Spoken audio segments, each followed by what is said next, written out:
welcome to the Sunday Slate, Week 5 on the Turf and Touchdowns podcast, focusing on the NFL action, giving you our best bets of the week after a successful week in Week 4. Hopefully, we can find a few winners once again. Myself, Luke Elder, as always, alongside my esteemed colleague, partner, co-presenter, Tom Collins. Thank you very much. How are you doing after another good week in the NFL? Another good Sunday for yourself? I'm going to be honest with you, is the pressure's amping. Do you think, actually? I thought the pressure would be off you now. No, because now I feel like I have to keep it up. Yeah, that's fair. In the last week on the Thursday slate, had Rico Dowdle and Jake Ferguson. They both hit. Then on Sunday, 4 selections, 3-1. Indianapolis and Pittsburgh didn't hit the over because defenses early on forgot how to play. But the other 3 did manage to land. But yeah, I don't know. I just feel pressure, but I like to keep it rolling. It's good. We're going great guns on the NFL side of things. We have got a Turf and Touchdowns Thursday night football preview up. By the time you're watching this, Thursday night football will most likely have already happened. So go take a look at that video, see how we did. Hopefully, we managed to get 4 out of 4 selections. However, this week on the Turf and Touchdowns podcast, we're looking at a whole host of things, and we've got a giveaway as well, Tom. Yeah, we've got a giveaway, which is the first time for the channel. Bit of a rogue giveaway. We'll get to it in a bit about what the options are. But yeah, it's first time, and just to reward some of the early listeners. Obviously, we're on this road to stardom with Turf and Touchdowns, and this is still early on, but hopefully the giveaway will come in nicely for a listener or two. Exactly. There will be a code word that needs to be commented on our YouTube video or on our socials. We're not going to tell you what that word is until the time is right. And that word we mentioned once. So it will be mentioned in this podcast. You will either get a free Troy Polamalu shirt that fits Tom, so large boys, or you will get a £25 free bet. You can choose between the pair of those. If you're a Steelers fan, definitely go for the Polamalu jersey. But that code word will be mentioned in a little while. Make sure you're watching this to find out what it is. And that code word can go in the comments down below or on our socials. But Tom, what on earth...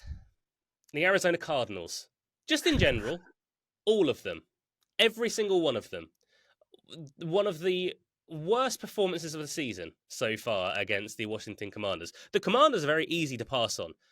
Nope, nothing whatsoever. And also I'm going to throw in as well, what on earth Marvin Harrison? Marvin Harrison has started off games ridiculously well this year.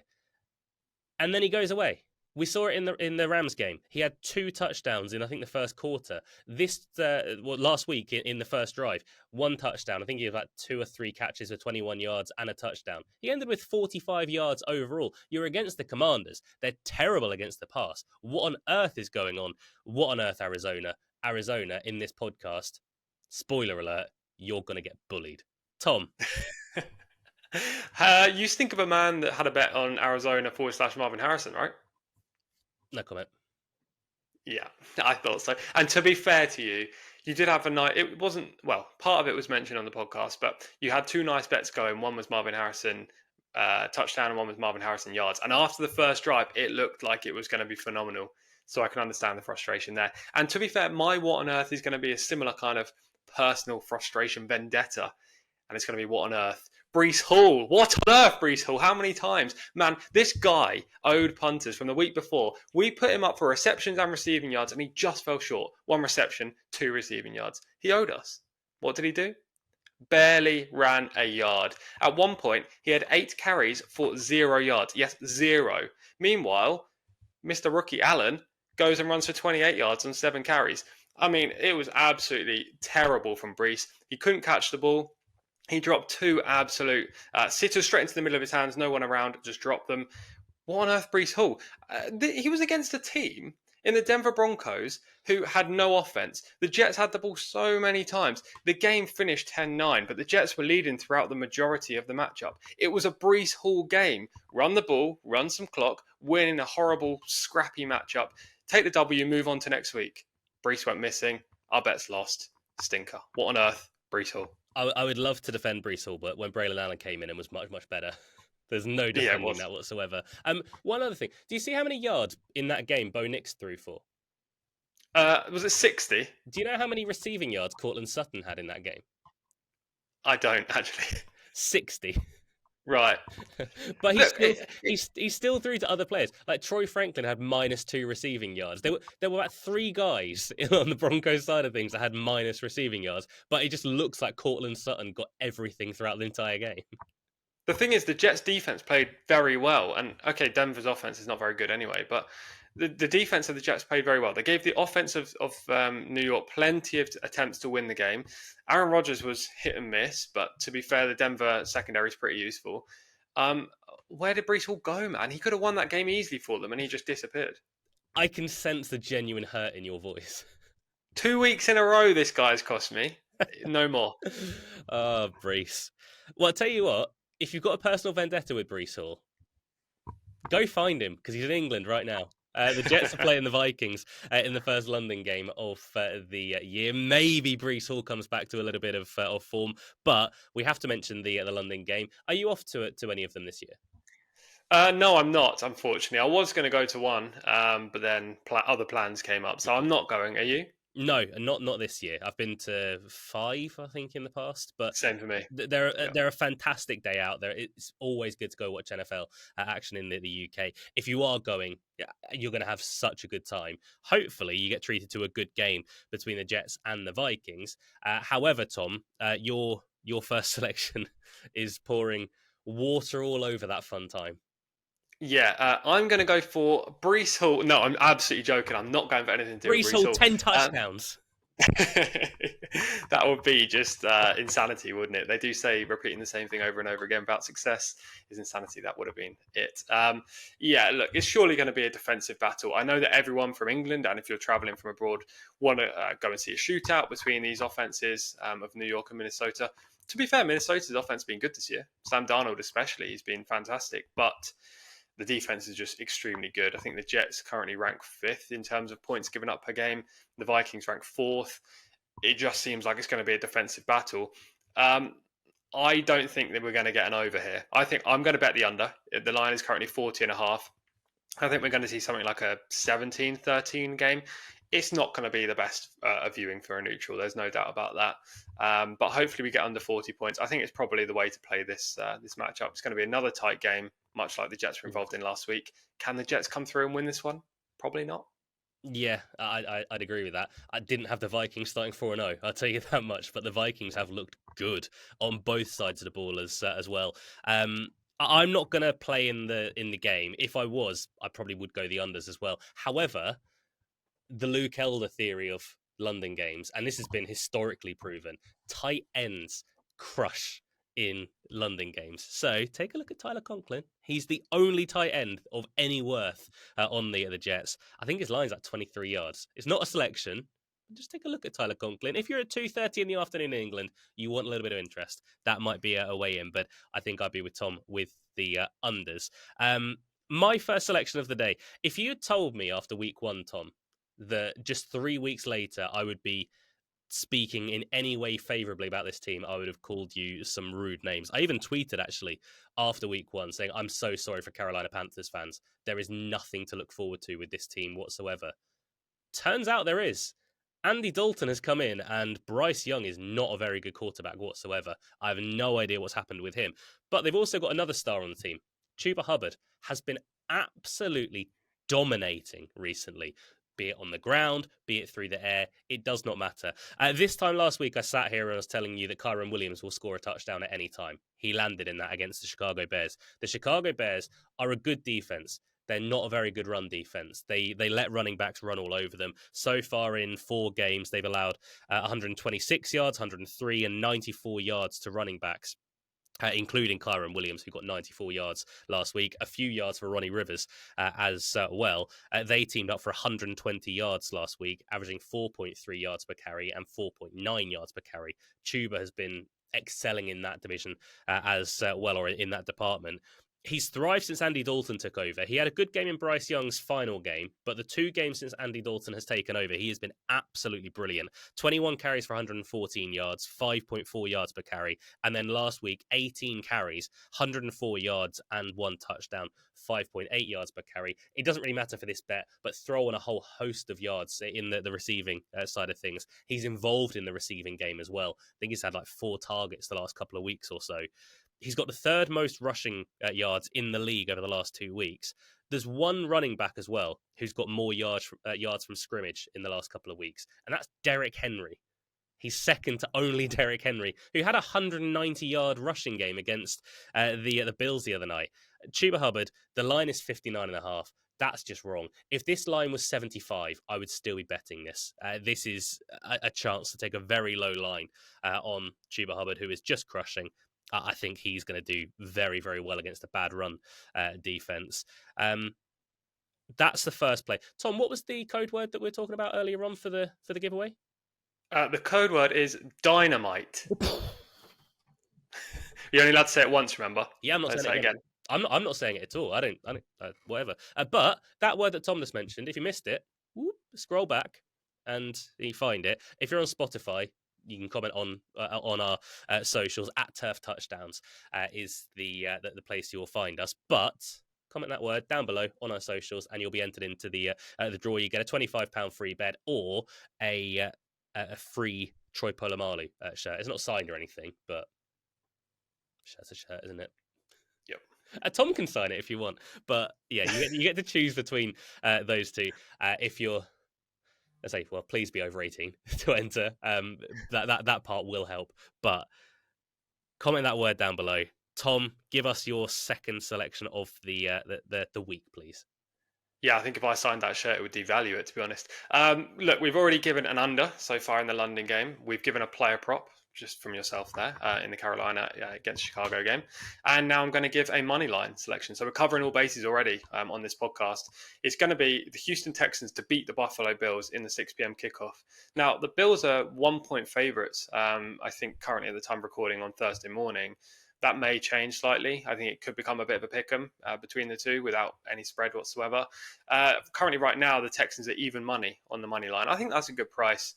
You know, we live in the world of player props where it's a 50-50 choice of betting the over, betting the under, and you get 10 to 11 each of two. So this is technically a bit of a long shot, surprisingly enough, for an even money play. I'm a believer in Houston. I backed them for the Super Bowl as my second selection behind the Baltimore Ravens. If you've watched any of our NFL podcasts, you would know that already. They had one bad defeat so far this year, but they bounced back nicely last week, albeit against a team in Jacksonville who aren't overly good. The Bills just lied down to the Ravens. I didn't like that at all. Prior to that, the Bills looked pretty nice, especially in the passing game that I thought they would struggle this year. But Khalil Shakir has come up and really progressed as a number one receiver for Josh Allen. But they just lied down against the Ravens. Derrick Henry, as you've already touched on, ran all over them. It was a one-team game from the outset. And now I like CJ Stroud and the pass offense of Houston. I think Buffalo are going to do all they can to stop the run, given how poor they were last week, even if Joe Mixon isn't in the starting lineup. And that should allow the likes of Nico Collins, Stephon Diggs, Tank Dell, Dalton Schultz to make plenty of big plays through the air. Nico Collins is the best wide receiver in football right now. There's no doubt about it. That is confirmed fact on fantasy. And I think based on what we've seen over the last 4 weeks, he's just uncoverable. So I really like the Texans. I think it'll probably be a close game, as the handicap says, but I'll definitely be favouring Houston rather than Buffalo. And I think that even money is a good price. Yeah, this is a team that Tom has attacked in recent times. He had Nico Collins in the overs last week, and that landed by double. I think more than double. Yeah, very close to double, if not. Yeah, I think it was 72.5 the line, and I think he got 151. So yeah, Nico Collins is crushing it at the moment. He's a proper alpha in Houston.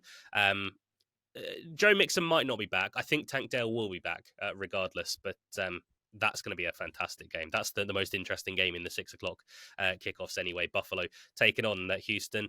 The next play, I'm going to hand over to you. There is a stipulation on this. This will be a joint play, which we've only done one of those before, and that landed. This is a joint play for me if Joe Flacco plays, because your next play is going to be Michael Pittman anytime touchdown. Yeah, in the Colts against Jaguars game. as I've talked about in previous podcasts, I'm targeting this Jacksonville Jaguars secondary. It's just not good whatsoever. They're giving up huge amounts of yardage. They're giving up touchdowns to basically any receiver that could possibly want one. And this week they're playing the Colts.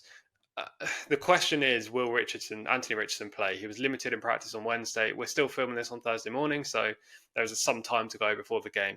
If Richardson plays, then the likelihood of this happening probably diminishes a little bit, though I still like it at the price. But if Flacco plays, then Michael Pittman anytime touchdown would be much shorter. I imagine maybe 11 to 10, 5 to 4 for him. But he's currently 9 to 4 for an anytime touchdown. He is the Colts wide receiver one. He hasn't got in the end zone so far this year, but he's had 4 targets inside the opposition 20-yard line, and that's generally playing with Anthony Richardson, who likes to use his legs. Jonathan Taylor's got an injury. I don't know whether he's going to play this week, but even if he does, I think his carries will be diminished. He'll have a reduced workload. Trey Sermon will take over some of that, but will they trust the ball with Trey Sermon constantly? I don't know. I think they're going to go through the air. Michael Pittman is going to destroy this defense. It's just whether he gets the looks. That's it. If he does, he should get a touchdown, and 9 to 4 is a great price. Yeah, I agree with that. To be fair, it's not a massive anti-Anthony Richardson thing. It's not a case of if Anthony Richardson plays, I think Michael Pittman has a bad game. In the start of last week, before Richardson got hurt, he had already led like a 70-yard drive for a touchdown that Jonathan Taylor rounded off, and then he was in the process of doing it again when he got hurt. He found Michael Pittman for a 32-yard pass, I think literally first play of the game. So Richardson did look better last week in the brief time we saw him. However, for touchdown upside, Joe Flacco is a big help. Just because Anthony Richardson is going to use his legs, Joe Flacco is like a million years old but still playing good football. He's not going to be taking it into the end zone himself. But for me, that will be a play. That will only be a play, though, if Joe Flacco plays. So keep your eyes on that for the potential joint play. One person that I very much am siding with this week, though, and this is my officially second play of the week, is the San Francisco 49ers running back Christian McCaffrey. No, he's not back yet. He's got 2 bad legs now, San Francisco. Tell us what's going on, San Francisco. Stop lying about stuff. Jordan Mason has been Christian McCaffrey this year. He's been absolutely exceptional from start to finish. His line is 85.5 rushing yards. Quite high. I like him to go over, though. He is a running back who is just absolutely dominating at the moment. So far, he's rushed for 147, 177, and 123 yards with a minimum amount of carries in a game of 19, which if he gets 19 carries against the Arizona Cardinals, he's going to absolutely crush that line of 85.5. Arizona have been shocking against the running back recently. 169 yards last week to the running back. That's a mixture of Brian Robinson and Jeremy McNichols, who literally didn't exist in Washington before the week. Obviously, Austin Eckler was out, so McNichols came in. The week prior to that, he gave up 188 yards, or they gave up 188 yards to Jahmyr Gibbs and David Montgomery of the Detroit Lions. Wasn't even a blowout game for Detroit. It was just a game where they managed to run all over Arizona. Jordan Mason is the only running back in use in San Francisco. Isaac Guerendo's had 1 or 2 carries, but when I say 1 or 2, I literally mean 1 or 2. And he had a fumble last week as well, I think, in special teams.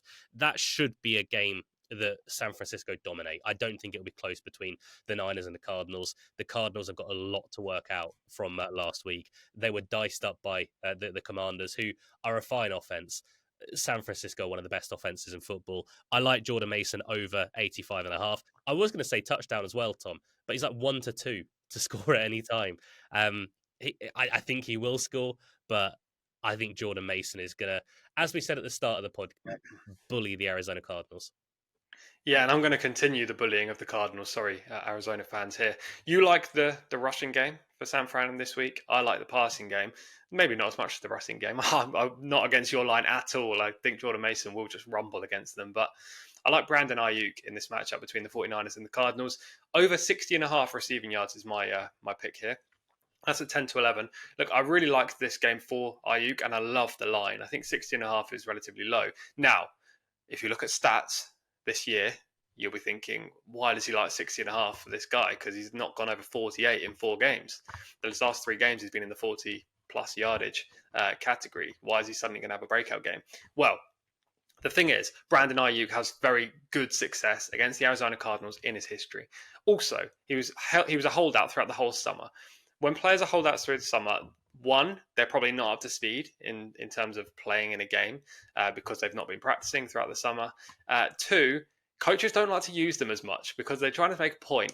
And I think that's very much the case with Brandon Ayuk, who only had 2 catches last week, which went for 48 yards, I think, including a 38-yard catch. So he was barely used last week. But the week before against the Rams, he had 9 targets, 5 catches. That was more like the Brandon Ayuk we saw last year. Deebo Samuel is going to get double covered when possible. He is the person who's going to make the big plays week in, week out for the Niners. Every defense knows that. The Cardinals are going to want to stop Jordan Mason.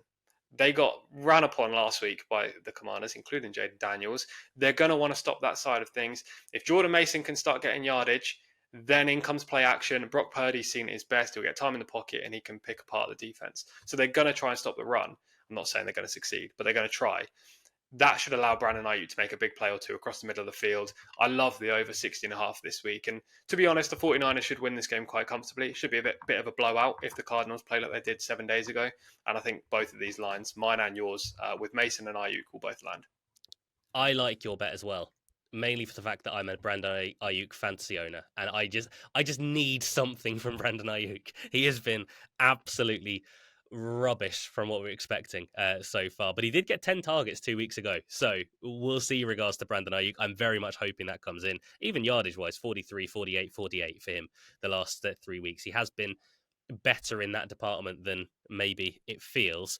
We've both got one play left. I'm going to go for my team, the Seattle Seahawks, who are -6 against the Giants. I think they're going to absolutely whoop the Giants this week. Whether Malik Neighbors plays, whether he doesn't, I don't think it really matters. For what it's worth, I don't think Malik Neighbors will play. If that happens, the Giants just don't have an offense because Neighbors is the entirety of that offense at the moment. But Seattle, they absolutely dominate the Giants. In the last 7 meetings, Seattle have managed to win 6 of them. By the margins of this, Tom, they've won by 11 points, 23, 21. And in the last 3 games, which is since 2020, they've won by 17, 14, and last year 21. Daniel Jones, I think, will be struggling big time if Malik Neighbors is out. Malik Neighbors did not practice on Wednesday. Keep your eyes peeled for that Thursday practice just to see what happens. But it didn't sound good last week in the locker room. They were interviewing one of his teammates, and halfway through the interview, he goes, "Hey, Malik, you all right?" He goes, "No," and we'll see regarding that. But he has had extra days to get over it because it's Thursday night football, the concussion. The Seattle defense, they should have most of them back against Detroit. I know the defense didn't look fantastic, and they were being rushed all over by Montgomery and Gibbs. Their D-line had like 3 or 4 guys missing. Out of the guys that you expect back, Leonard Williams, I think, is going to be back. There's a chance that Uchenna Nwosu, who was brilliant last year till he got hurt, he's coming back. Boye Mafe, he was inactive against the Lions. He's one of the best pass rushers in the league at the moment, let alone on the Seattle defense. I don't think Byron Murphy's going to play, but just to get 3 or 4 of those guys back is going to be a massive, massive help. Seattle, regards to pressure in the quarterback, have been one of the best teams as well. Daniel Jones does not perform well when he's pressured. Going into that Detroit game, they had 71 pressures, and then in that game, they had 11 pressures. Doesn't sound fantastic. Jared Goff only dropped back 18 times. 11 out of 18 is a very, very good record to manage to get to. Look, the offense is clicking. Ken Walker's back. He got 3 touchdowns against a very, very good run defense in Detroit. Seattle -6, 5-6 at the moment. That line might change if Malik Neighbors doesn't play, but I think Seattle are going to win by a wide margin against the Giants before they go on to San Francisco the week after. But as far as this week is concerned, Tom, if you're a fellow Seahawks fan, it's going to be good viewing. It should be, and the only reason I didn't like this is because it is the Seahawks. They never win easy games. Well, they haven't prior to this year. Maybe it's something different this season, but I want to see them go do it. Usually, I would say -6 is very lenient in this matchup, especially if Neighbors doesn't play. And to be fair, Dan Jones, the press are calling for him to go. I've seen some teammates asking to have a meeting to try and change QB. So he's very much under pressure. So I see it for sure. Do you know my only bet left. Do you know who the backup is in New York? I can't remember, to be fair. Is it Tyrod Taylor? No. I can't remember. Seattle Seahawks legend Drew Oh, Lock. Drew Lock. Yeah, Drew Love Lock. him. I love Drew. Yeah. Do you? Yeah, big fan of Drew Lock. He's a good dude. My final bet is in the primetime game this week. It's not as confident as your Seattle Seahawks, but it is another team against the spread, so there is a link there. It's going to be the Dallas Cowboys plus 2.5. They're playing the Pittsburgh Steelers in Pittsburgh. If you said in week one that Dallas were going to be underdogs in this matchup, I'd have said, what are you talking about? Dallas are a much better team than Pittsburgh. The Cowboys have been poor this year. They mauled the Browns in week one. 3 subsequent efforts have been shocking. They got run over by the Saints. Last week against the Giants, they just won 2015. It should have been more, but Brandon Aubrey missed a kick, which isn't something I thought I'd ever say.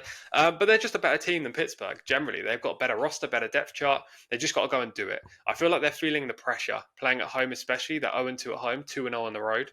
We know that Dallas are America's team and there's loads of pressure from above and they're just not delivering. But against this Pittsburgh team, who's just not very good, they're average. They kind of play in scraps and come out on top occasionally because Mike Tomlin's a great coach. But their team just isn't strong. If you can stop George Pickens, the offense is easily stoppable. The defense is good. There's no doubt about it. But Dallas has got enough firepower to go past them. CeeDee Lamb especially. Rico Dowdle was okay last week. Luke cashed in a bet on him. They've got plenty of other weapons on offense. Brandon Cooks won't play, I don't think. But they've still got enough there to win this game. And I don't even need them to win. I just need them to lose by a maximum of 2 points. So I'll take Cowboys plus 2.5 as my final play. Yeah, I like that. I like that line. The defense is a little bit hurt in Dallas. Brandon Cooks is already officially out as well, but he's not been doing much this year anyway after week one. They are our plays for the week. However, Tom, what's your best one? What's your play of the day? Should I round up all my picks as well? Yeah, we'll do. I never ask you to do that, and we do it every week. So yes, please round them up and tell us your play of the day. Sure. So 5 picks. I'm reading them off the phone here. In the London game, Jets Vikings under 40.5 points at 10-11. Then in the San Francisco game against the Cardinals, Brandon Ayuk over 60.5 receiving yards at 10-11. Michael Pittman anytime touchdown for the Indianapolis Colts against the Jacksonville Jaguars. That's at 9-4. Good price there. The Houston Texans to beat the Buffalo Bills on the money line. Even money there. And finally, in the primetime game, Dallas Cowboys plus 2.5 against the Pittsburgh Steelers. That is 10-11. And my play of the day is, drumroll, Brandon Ayuk. Over 60.5 receiving yards for the 49ers against the Cardinals. Fingers crossed. Terrible drumroll. Terrible. They are Tom's plays. I've got 3 that might turn into 4 plays this week. Chuba Hubbard over 59.5 rushing yards. Loved that. Play of the day. Cash it in. If it doesn't land, Chuba Hubbard's hurt. That's the only reason this bet does not land. Jordan Mason over 85.5 rushing yards against Arizona, who are terrible against the run, and the Seattle Seahawks -6 against the Giants. I think Seattle will absolutely dominate that game from start to finish. And if Joe Flacco plays, then that Michael Pittman anytime touchdown will be a joint play, and it'll be the second joint play that myself and Tom have put forward. The first one managed to land, but I will only go in that if Joe Flacco does play. That is the Turf and Touchdowns NFL Sunday video with all our selections. Remember, if you didn't catch the code word for our free bet / jersey giveaway, scroll back. We can't say the word again. It's once and once only. Comment it down below. Comment on our socials at Turf Touchdowns on Twitter, at Turf and Touchdowns everywhere else. Normally I'd say a long goodbye, Tom, but you have to go off and do something else now. So thank you for being with me. Yeah, 3 minutes late already, but they'll be fine, I'm sure. Best of luck with your plays. You've been the guy in form this week. I'm trying to live up to your level. Hopefully we can both have a very good Sunday. Exactly. 100% record coming in. I'm going to go let Tom do his work, and I'm going to go and possibly get some lunch. But thank you for being with us on the Turf and Touchdowns podcast. Until next week, stay safe, look after other. Bye.